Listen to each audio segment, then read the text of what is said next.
Welcome back to today's video. Today is Monday, August 12th, 2024, and today we are going to be talking about how Vice President Kamala Harris has shaken up the 2024 presidential race and where we have seen the most improvements relative to President Biden in his expectations against Donald Trump in the 2024 presidential election. On your screen right now is the state of polling on the day that Joe Biden dropped out of the presidential race. The Real Clear Politics average had Donald Trump leading Joe Biden by 3.1% nationally. And in the final three polls of a Trump versus Biden rematch, Quinnipiac University had Trump up by 3, Forbes and Harris X had Trump up by 6, and CBS News had Trump up by 5. The overall average, as I said, was a 3.1% advantage. And yet today, Kamala Harris leads the Real Clear Politics average by 0.4%, with the most recent poll showing her with a 3-point advantage. And overall, over the past 2 weeks, practically the majority of polls that we've seen in battleground states and nationally show Kamala Harris with an advantage over Donald Trump, which leads her to leading the national average. And the political betting markets and the political betting odds have moved in favor of Kamala Harris in a way that we did not see for Donald Trump or even Joe Biden. Donald Trump had maintained a strong lead over Joe Biden, but it was very much over-exaggerated, largely due to the fact that Donald Trump was gaining momentum. I don't actually believe that at one point in time, Donald Trump had 70, 80, 90% chance of winning the presidency, but we did see market swings that suggested that Donald Trump's odds were, in fact, increasing quite tremendously. And in the immediate aftermath of the debate, really over the past month and a half, that's really when I found Donald Trump's campaign to be the strongest, not really anywhere earlier on. But that's besides the point. Because now we're at a point where Kamala Harris leads Donald Trump on the national level in the political betting markets, in the polls, and overall in terms of expectations from political pundits and even members of the right and the left wing. And so we have to ask, where did Kamala Harris really make these improvements, and how exactly did she do it in these battleground states? And so, to give you an example of what we're looking at, I'm going to show you my map of the Joe Biden versus Donald Trump matchup right after the presidential debate, where we left Joe Biden off, where he left off when he announced that he was going to be departing the race, and compare it to my most recent prediction of a Kamala Harris-Tim Walz ticket against a Donald Trump-JD Vance ticket just a week or two after the announcement of her presidential campaign. And so here we are, 226 for Joe Biden, 312 for Donald Trump, a pretty strong advantage for Donald Trump here, his best performing map that we had seen in quite some time, and it was actually quite a dramatic swing. In the weeks leading up to the presidential debate, Joe Biden started to see an increase in support in battleground states on the national level, and there was a lot of hype around this first debate. Many Democrats had hoped that this would be the slam dunk moment, very similar to the 2024 State of the Union address that Joe Biden gave to the American public, where many people were saying, Biden is back, that this is the president of the United States that they want to see on the campaign trail. This is the guy who can quell all the concerns around his age, all the fears around his ability to serve out another 4-year term. And on that first presidential debate, everything collapsed. And in Joe Biden's own words, he said it was a terrible, terrible night, and so it was. In the immediate aftermath, we saw many battleground states that were already shifting away from Joe Biden shift further away from Joe Biden. While they were certainly seeing minor improvements, and it was certainly on an upward trend, it was an upward trend of 1%, 2%, 3%. It wasn't enough to completely change the state of the race. And now where we are is that Joe Biden was at a really bad position, losing more points than he was gaining, and just overall a very negative trend in these super, super crucial states. And so Joe Biden at 226 would give him the worst Democratic performance we have seen in the 21st century and put him on the verge of losing key battleground states like Maine at large and Virginia and Minnesota and New Mexico, states that had long been seen outside of the array of swing states for the 2024 election, states where Democrats didn't even open field offices in some of these battleground states because they weren't battleground states. They were first and foremost states and maybe could be competitive in the worst case scenario, and the worst case scenario came to be. And so then we moved on to Kamala Harris as the candidate for president of the United States, and overnight, the election odds changed tremendously. And in just around 3 weeks of campaigning, the electoral map went from looking like this to looking like this, with Kamala Harris at 276 electoral votes winning the presidency. Democrats were losing it before, and Donald Trump at 262, down from the 312 that he was at.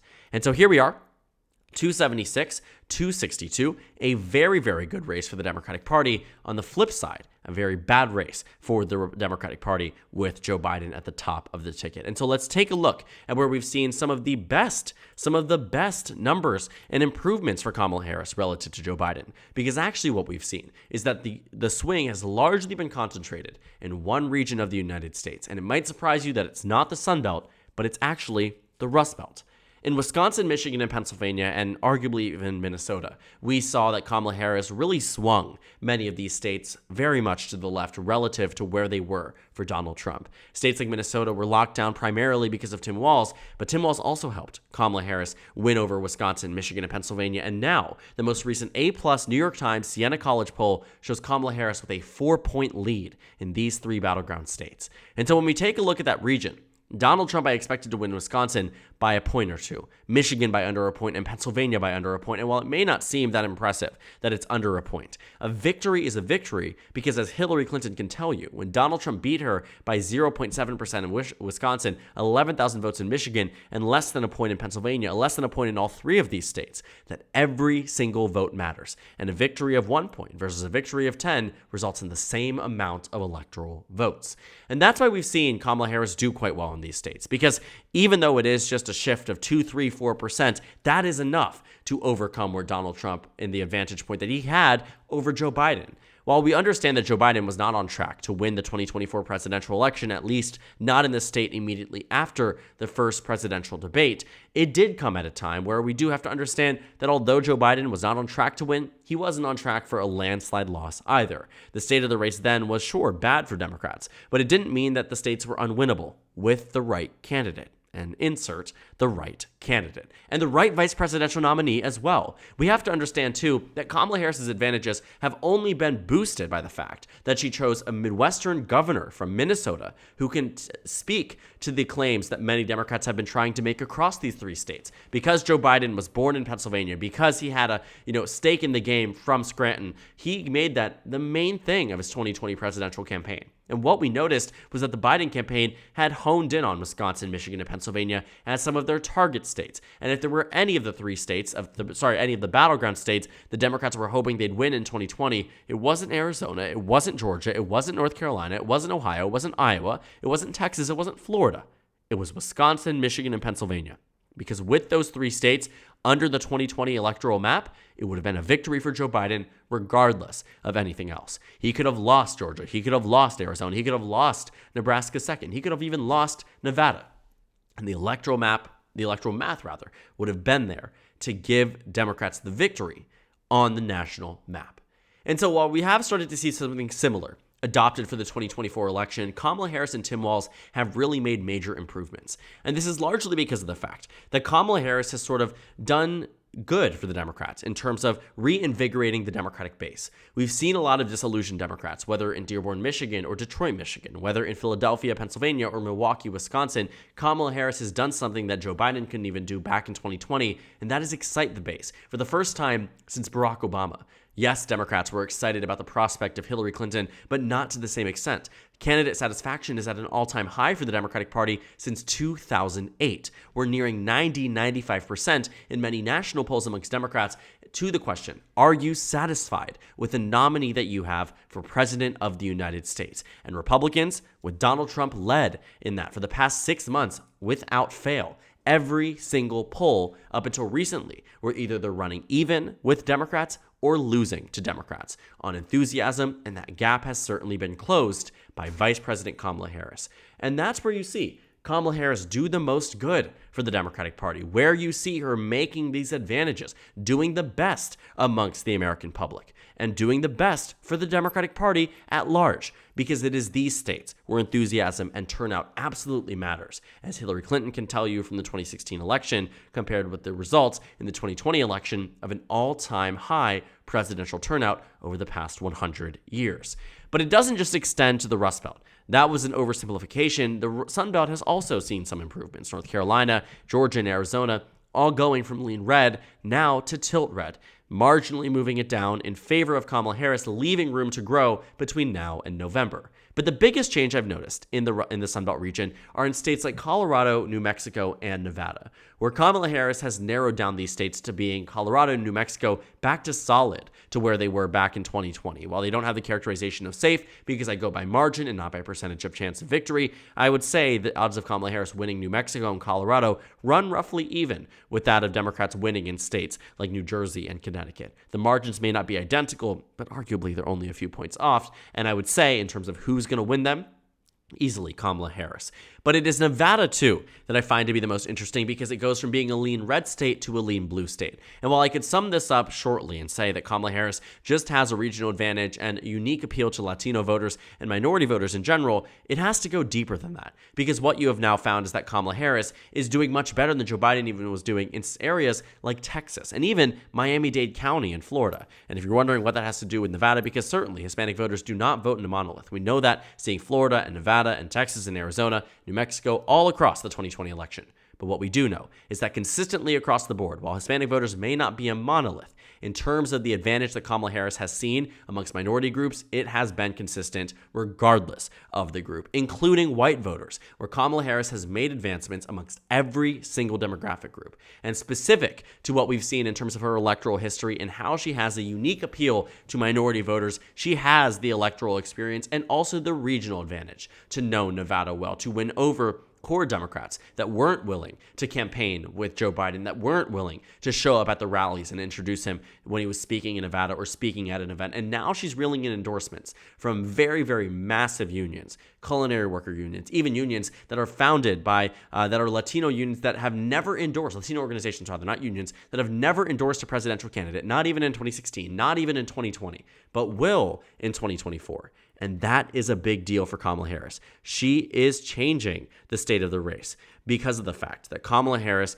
has a unique appeal that many other Democrats did not foresee before she became this role as now the nominee for president of the United States. And there have been massive, massive gains for the Democratic Party at large. 276 to 262 is a huge difference than 226 to 312.